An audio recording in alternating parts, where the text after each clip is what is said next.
Bila shaka ni swala muhimu ambalo tutakuwa tunazidi kuliangazia, lakini kwa sasa hivi mtazamaji, tuelekee pale County Hall ambapo Irene Masit Cherop amefika mbele ya kamati hiyo inayoongozwa na mbunge wa Kangema Muturi Kigano. Hebu tuelekee pale tusikize anachosema kuhusiana na uwezekano wake kujiunga na ile tume ya IEBC kama kamishna.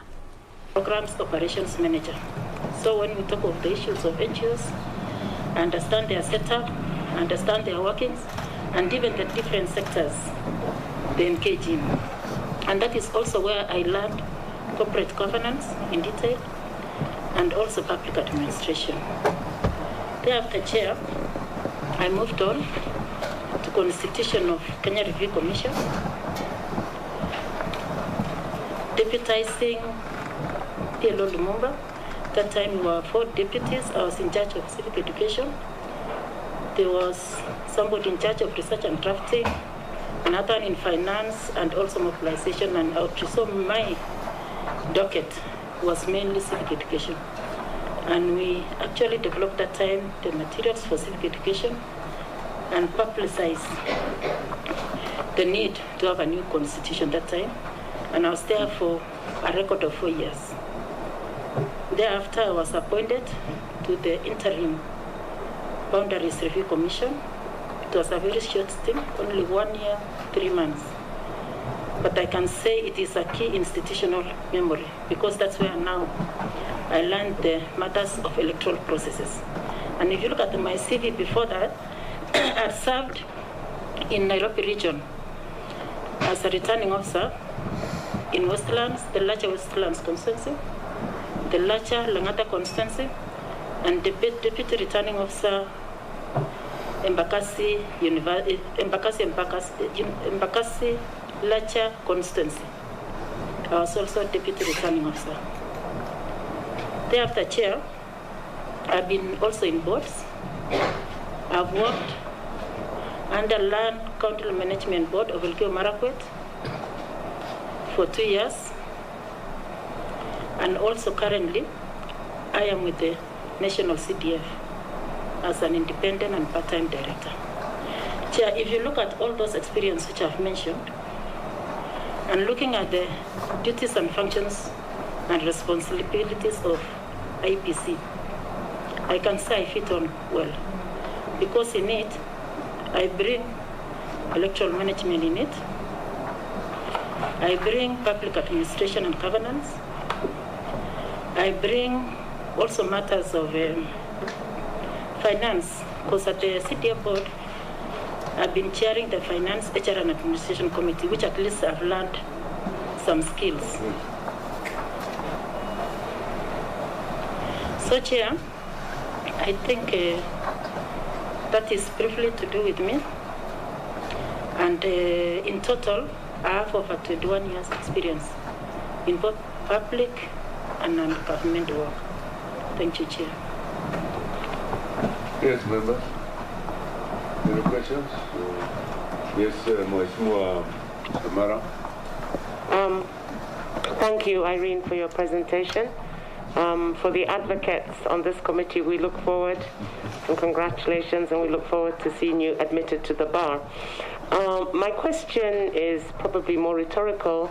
What are your views on the delimitation of boundaries and it's more of a political question now, and how, what is the urgency on, I know that it's the length and the timing of which it should be done is cast in stone, but what are your general views when it comes to the delimitation of boundaries with regards to sources, resources, and allocation of resources and populations?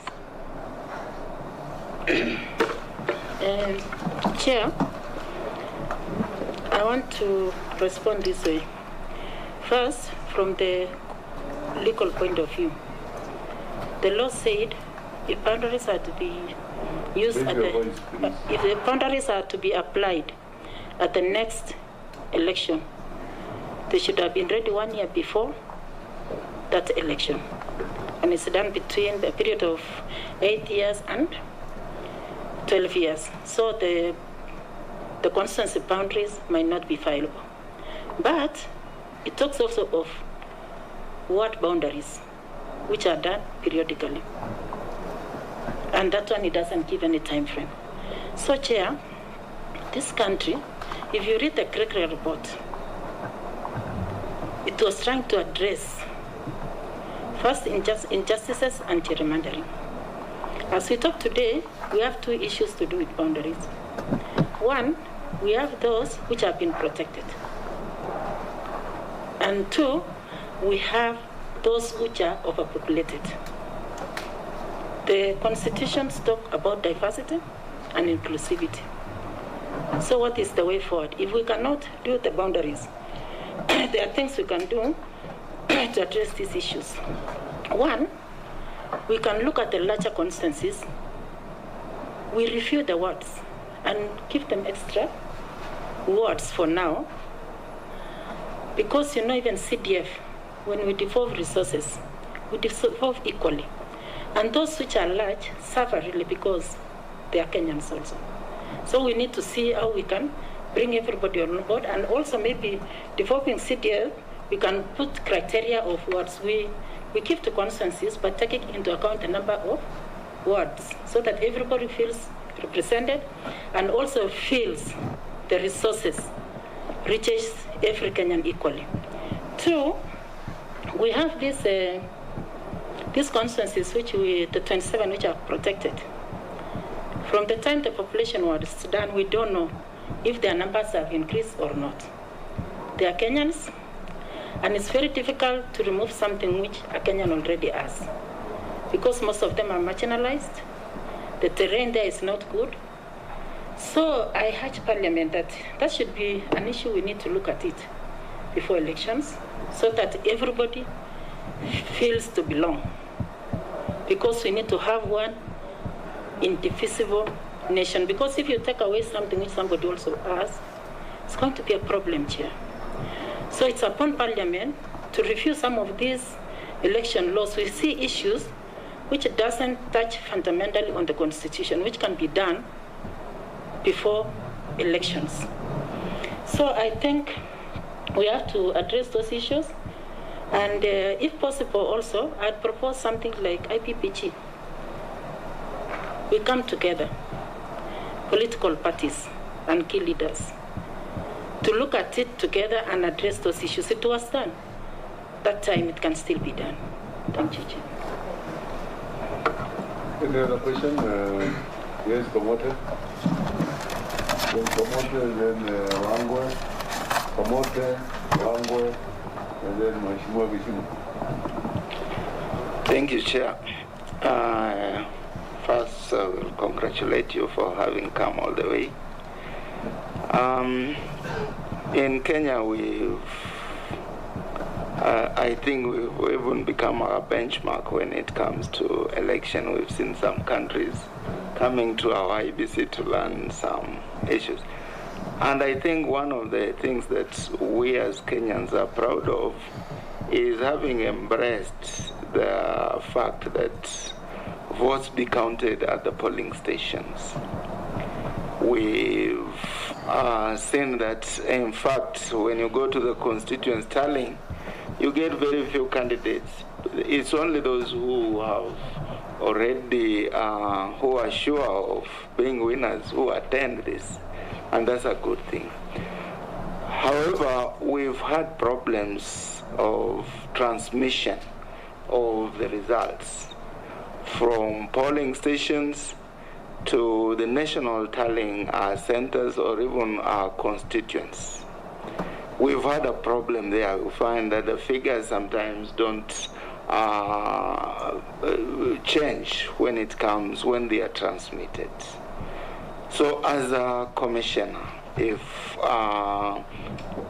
this House, if Parliament approves you, how do you intend to tackle this problem of transmission of votes so that we can bring back credibility and have transparency reign in that particular section, because that's where many problems emanate from. how do you intend to tackle that if you come on board? Thank you, Chair. Thank you, Chair. Chair, allow me first and foremost to congratulate Masit for having been nominated. I vetted her in the board of NGCDF and also worked with her in the same board. So, and also referring to your CV, you are still a member of the NGCDF board. Should Parliament approve this, your appointment, and thereafter be appointed as a commissioner, between the two functions, which one are you likely to drop? Thank you. And the second one, Chair, IEBC is likely to, many elections, Madam Masit, face electoral violence before, during, and after. What is your take in terms of sustaining transparency in election management process? And finally, Chair, I just want to indulge Masit that IEBC keeps a register of voters, but also it's your role to make sure that the nomination process is prudent, is good, and also the disputes come before you.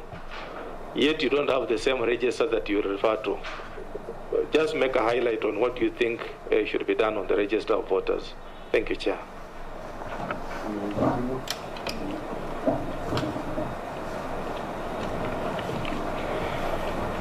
Thank you, Chair.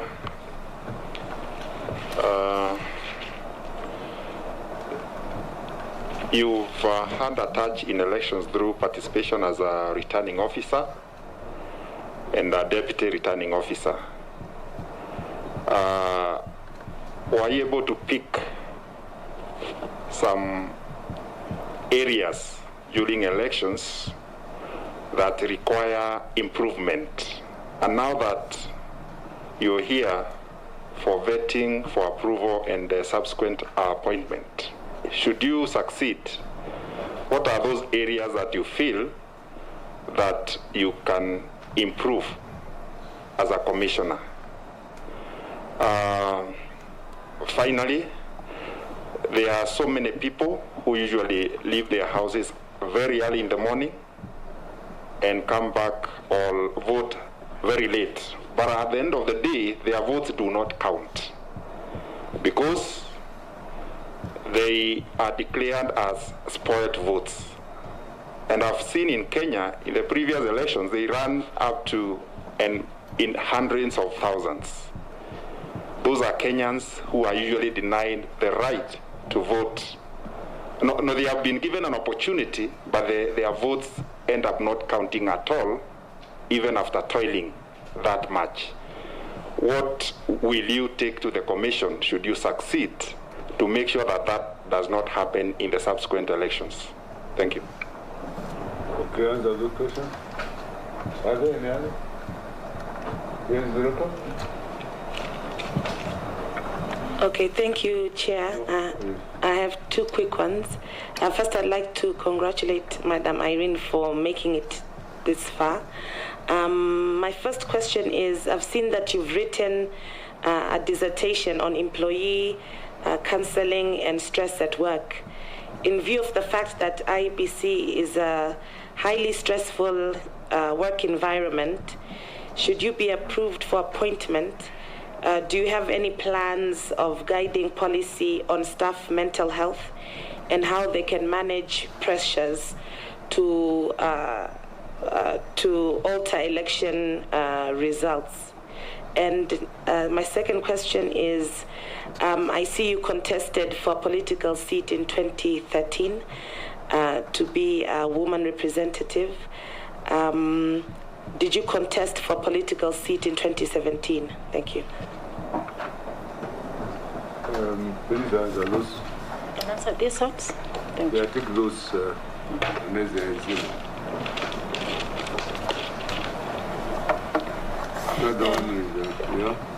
Thank you, Chair. I want to start with the question by Mheshimiwa Honorable Makala. You mentioned the issues of transmission of resource and especially from the polling stations. And he talked of how it is normally a problem, actually, the time it takes even to transmit those results. I believe that's the question. If I'm appointed as one of the commissioners, there are issues which needs to be addressed. Especially if you look at polling stations, it's where we have goons, we have violence, we have people congregating. And at times it's very difficult to manage that kind of people. So the only way to do is to be open with information. When people vote, the votes should be counted there at the polling station with transparent ballot papers and announced and placed on the inside the polling station so that the media and everyone can see. Because if you announce and all agents sign those results, all clerks and even presiding and officers who are there, and it's made open, it will be deemed to be free and fair. So that is the things we'll want to do, and also improve on the time taken to do. But that one, it's an issue which should be addressed mainly IT, which I think Mheshimiwa Masit, I'll address it when I'll come to that question. But the main thing is to improve efficiency of transmission of these results, and that one only again can be addressed by the gadgets. At times it's very difficult because of the terrain of this country. As much as you want to bring results to Nairobi, it might take time. Some even how to store that information is a key issue. How do you store? Because most of the papers we are using two systems, digital as well as manual. So we need to streamline those areas.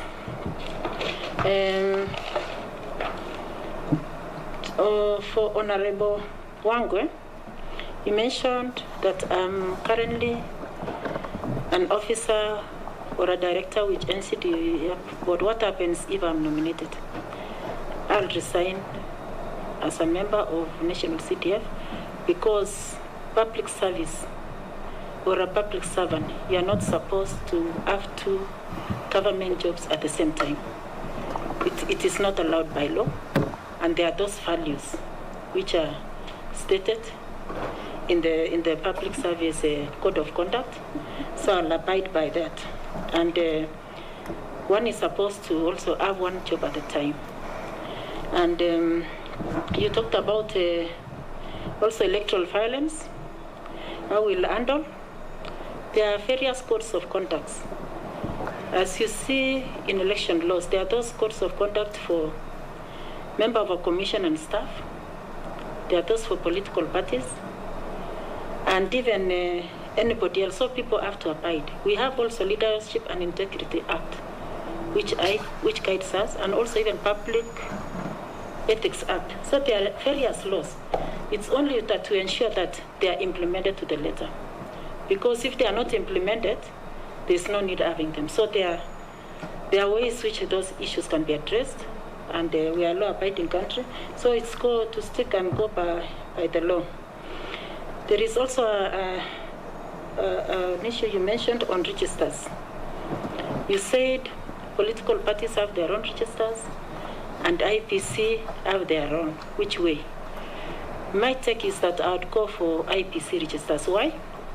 Because one, they have the gadgets. When people are registering, the fingerprints are checked, and those are gadgets which political parties don't have. They have processes because that's their main mandate. And also to be sure that even as a political party, you are going to nominate somebody on behalf of your party, it's good to use the same register so that you know this person has been cleared by respective agencies like ACC, CID, because those are most of the things which IEBC will check on as people register, and that's why we have even laws. When somebody is found to have committed an offense, they are not eligible to vote. So I would advocate that maybe IEBC should share such registers with political parties, and again it's upon Parliament to give that direction. On Mheshimiwa Kithinji, you talked about goons and time taken to vote. First, actually I'll talk of voter education. We need to intensify voter education. If you look at the Constitution, it doesn't provide for civic education, which normally comes before voter. And since it's not there, maybe when you revise laws, we should include voter education, which starts before even election, so that it is even inculcated in school curriculum, so that people can understand the values of this country. They can understand the Constitution. So it used to be it used to be something when we were in school. I don't know, I can't remember the name, but we need to bring it back.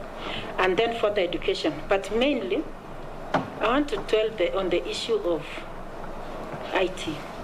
IT is very crucial. If IEBC was to concentrate majorly on IT, we will not have chaos. People will not be congregating in polling stations to see what is happening. People will vote from the comfort of their homes, from their offices, even abroad, without necessarily having to walk all the way to a polling station. Because of logistical issues, even most people, even when they reach there, they're old. If you need to get somebody to carry them, it's an issue. Most of their fingerprints, they have been erased. They take time trying to verify them. There's time taken to assist them to vote. So if we went digital, in fact, we'll not be having chaos. We'll not be having problems to say the results were stolen or what, because everything will be. So IEBC needs to invest very, very, very heavily on IT, because the main aim is just to get a credible, fair, secret election. And it's actually as simple as that. If we were to follow the law and the things required, most of the issues can be addressed by investing in technology, because even other developed countries, that's what they are doing. And it will also take care of the votes, where people complain at their votes, because every vote should count. And voting technologically, it also saves time. There will be no saying the results were not transmitted. In fact, the gadgets will be put everywhere, so that when you're in a constituency, when people vote, you can just be seeing as they come. You might not see the person, but you'll see the totals real time. So it will be efficient and effective. Thank you, Chair. I hope. Oh yeah, I have one more from Madam Honorable Senator. She talked about dissertation I did. It was actually a focus on public service. That time I was in public service, and you find there's a lot of stress in public service. And I went ahead also, that's why I did the other course on counseling to back it up. From the onset, I want to say mental health is a disease. Mental health is a disease. So we should look at it from that. You should not bash somebody who has that. Even somebody who is addicted to alcohol, it's a disease. So how do we help our employees to be efficient and to work? We need to put programs in place. We need to have a counseling department in IEBC, for example, or somewhere where these employees can be guided and not, because if we don't address, that is what actually impacts on the stress. How your performance, it impacts on the performance of any individual. So that's an issue. I think we should be addressed, and it also even helps in times of you see some commissioners resigning. At times it's not their need, even resignation. By the time somebody resigns from a job, it means that person cannot be able to handle that duty at that particular time. So it is an issue. I believe it needs to be addressed, and it is across the board. It's not only at IEBC. Thank you, Chair. Okay, thank you. Okay. Ask her 2 questions. Oh, yes, I remember, 2017. Sorry, Chair. I forgot. She asked me, you stood in 2013 for women rep, which I did. And she further went ahead to ask me, did you fight in 2017? I didn't fight, Chair, in 2017. Thank you. Okay, thank you. And Irene, before you step step you down. Before you have a question. Yes, First, Madam Irene, I want to appreciate your academic qualifications. You've done very well academically. I want to so mazana. But anyway, having said that, now what do you think when you go to IEBC you will do differently? You have just mentioned here that commissioners have resigned recently. I don't know whether you're associating that with mental health, because you are discussing mental health. You say some of them have resigned. So I don't know whether it's in relation to mental health or anything, but will you resign like them if things become difficult? If you find that things are very tough, like the way they found, will you go away like that? Number one. Secondly, I want to ask you about the recent event that has happened in the country also, about the issue of the appeal court ruling, which said that the IEBC had no quorum since they were only three for the last 2.5 years. What they have done, the work that has happened before you, will you want to consider them illegal or legal? Because the court has pronounced itself, said there was no quorum at that time.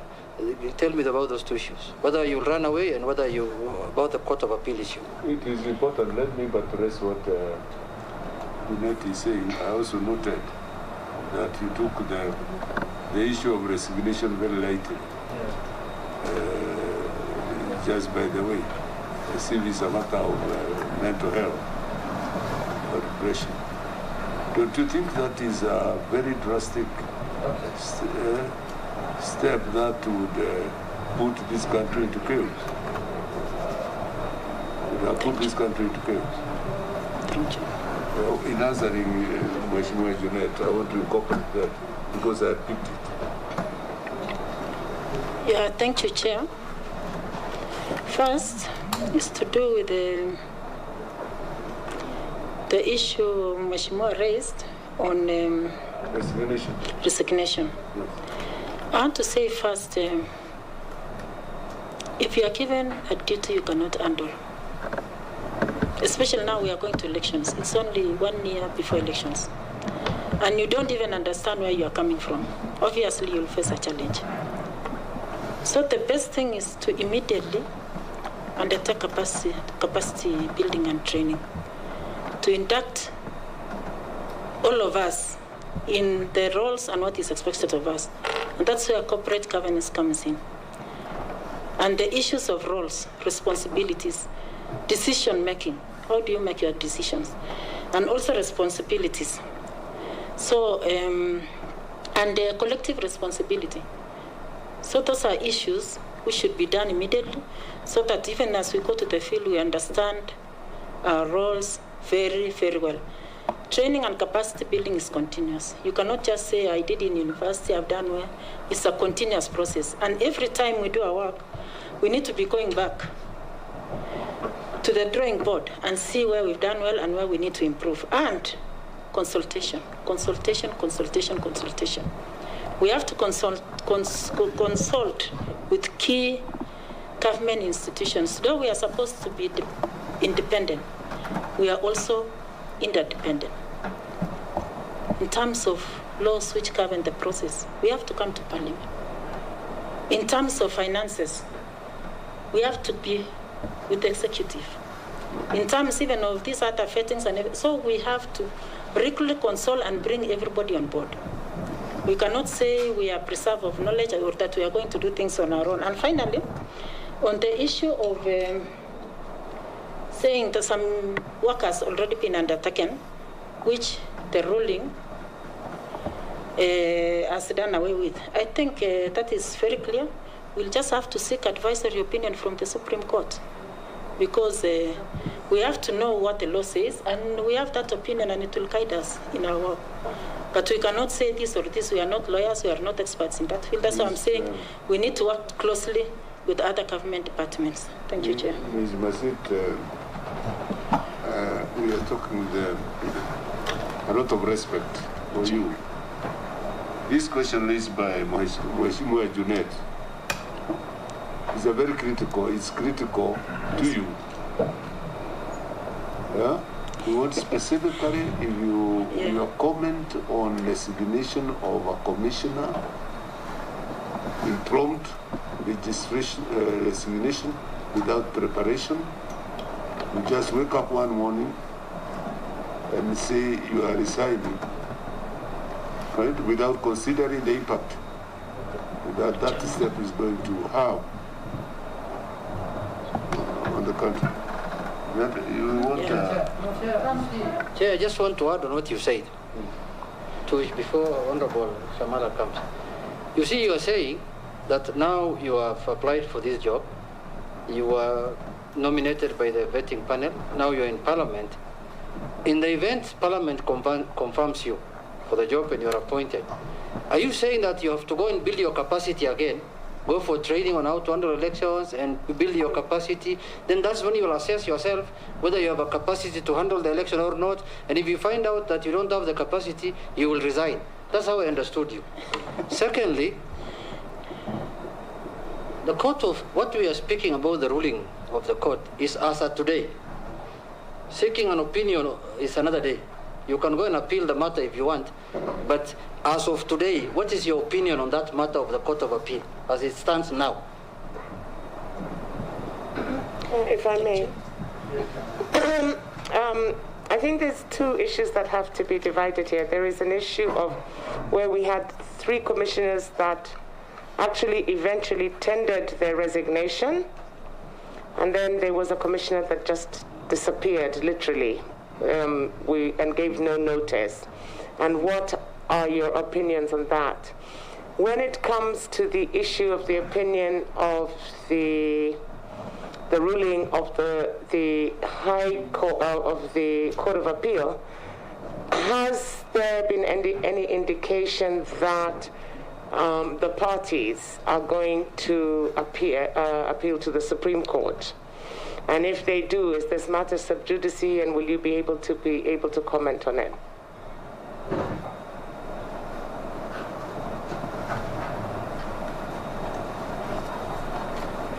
Yes. Dr. Sponja? Yes. Yeah, one is on resignation. I think before anyone resigns in any job, there must be reasons behind. Thank you, Chair. I apologize that I had to work in and work out. Thank you. Chair. I think before anyone resigns in any job, there must be reasons behind. There must be reasons behind. I don't think somebody will just wake up today and just say, I'm resigning. There must have been something which happened to lead to that resignation. It could be a threat, it could be an influence, it could be even that issue of stress that somebody, so there are many reasons which I cannot tell because I don't know the individual commissioners, what made them to do. I saw like any other Kenyan, but I know there must be reasons. 2, on training. The first day we cannot just go to commission and say we are working. We have to come together as a team. Look at our work. There is election operations plan, which has been put in place. There are documents in place. We are not going to vacuum. There are already people in an office. So we have to be updated where they are, and now we can move from there and look at whatever has been put in place, whether that is how we want to move forward. And we can only do that through capacity building so that we are appraised on where they are at this time. As you know, election is not an event. Mtazamaji, hizo ni picha za moja kwa moja kutoka katika majengo ya County Hall ambapo aliyefika mbele ya kamati hiyo ya bunge kuhusiana na masuala ya haki na sheria ni Irene Masit Cherop ambaye anapigwa sasa kuhusiana na nafasi yake ambaye ya kujiunga na tume ya IEBC kama kamishna. Kumbuka ya kwamba ni baada ya Wane kuteuliwa na Rais Uhuru Kenyatta. Hapo awali tayari Juliana Cherera alipigwa msasa. Francis Madhenge Wanderi vilevile alifika mbele ya tume hiyo, kamati hiyo kusailiwa, na hapo baadaye tutakuwa naye Justus Abonyo ambaye atakuwa anasailiwa na kukamilisha shughuli yenyewe kwa leo.